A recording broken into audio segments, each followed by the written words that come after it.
Good Friday morning. I'm Jared Klein coming to you live from the NBC29 Digital Desk with the Morning Rush. Let's start out this morning with this story. A reminder for students and parents. Classes at Charlottesville High School have been canceled for today. CHS says this is due to an unusual number of staff absences and limited number of substitutes. All other Charlottesville City schools will follow their regular schedules. Just to reiterate, this only impacts Charlottesville High School. Traffic is moving again along I-64 on Afton Mountain this morning. This after a vehicle fire. You can see it here. Yesterday sparked a 10-acre wildfire. The flames spread into Shenandoah National Park at Rockfish Gap. The fire also led to a major backup. At one point, cars heading west were at a standstill for almost 10 miles. Helicopters could be seen dumping water on the fire from above. Route 250 has also since reopened. And here's a reminder, there are several burn bans in effect in the NBC29 viewing area due to dry conditions. You can see it here on the map. Greene, Orange, Louisa, and Nelson counties just approved bans. Bans are also in effect for Waynesboro, Stanton, Harrisonburg, Rockingham, Augusta, Madison, and Shenandoah National Park. A burn advisory is in effect for Albemarle County. And Ebenezer Baptist Church will be giving away food bags this coming Sunday from 9 to 11. The congregation got some help yesterday from sponsors, including UVA Police, to put the bags together. This is the church's 10th year putting together the Thanksgiving food drive for families in need. The collaboration is helping the church feed up to 150 families. Some great work they're doing there. Yeah, absolutely, especially during this time of year.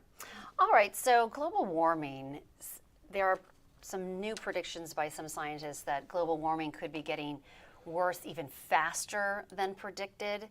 And so according to NASA, a 2-degree rise in global temperatures is considered a critical threshold above which would be dangerous and really a cascading effect of human-generated climate change that's happening. So it could be just catastrophic.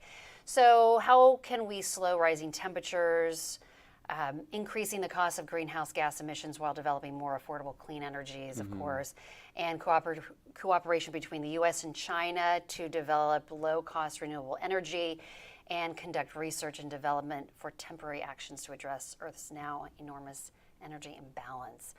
So by 2050 is where some scientists believe we will reach that 2-degree be 2 degrees above Celsius above the temperature now. So and you know, 2 degrees doesn't really sound like much, but in reality, it causes a lot of big changes in the climate. Right. So when the Earth as a whole increases by 2 degrees, and that's 2050. That's not that far. Yeah. It sounds like it's far away, but it's really not. It really isn't. Yeah.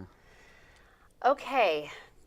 So this is interesting, like thinking about going back in time. So this Texas-based company is working to de-extinct the woolly mammoth. Of course, that was lost 4,000 years ago. Yeah.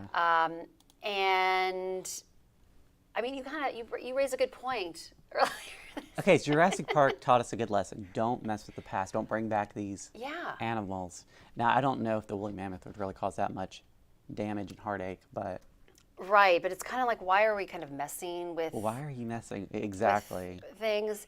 I think that what their idea is if they can do this, then animals right now that are on the verge of extinction that actually they could bring them back and help repopulate ones that are currently on Earth now. But it's kind of, you think about, it could be a slippery slope, you know? It could be. Maybe we shouldn't try something that lived 4,000 years ago. Right. Maybe something that just recently lived. Right, exactly. Yeah, so it would be cool to see one of those. Yeah, and they are saying that they will have this done they'll have the first woolly mammoth by 2028. So that's not far off. We'll know. We'll know what's happening if the world is doomed by then. So, the woolly mammoth. And then just finally, since we're on the animal kick, this hippo, Hannah Shirley, the oldest hippo in North America, celebrated her 50th birthday. 50 years. Wow. Isn't that neat? I didn't realize hippos live that long. I didn't either. Huh. But evidently, she is 50. 50 and still going at it. Still thriving. Yeah, still thriving at 50. Yeah. Yeah, I wonder what the average lifespan of a hippo is. But, I don't know. It's a good question. Yeah, but they made her a little, I guess, something that looks like her. Is that a cake? There was a cake. There's the cake. Now she's like chomping on some goodies there. Brussels sprouts. Anyway, she's living her life. She's living her Good life. for her. Yes. All right, thank you, Jennifer. Let's take a look at that 7-day forecast. We've got a high of 68 today, not as warm as yesterday with a chance of some late showers. And then this weekend looks like we'll be in the 60s, upper 60s for Saturday, lower 60s for Sunday.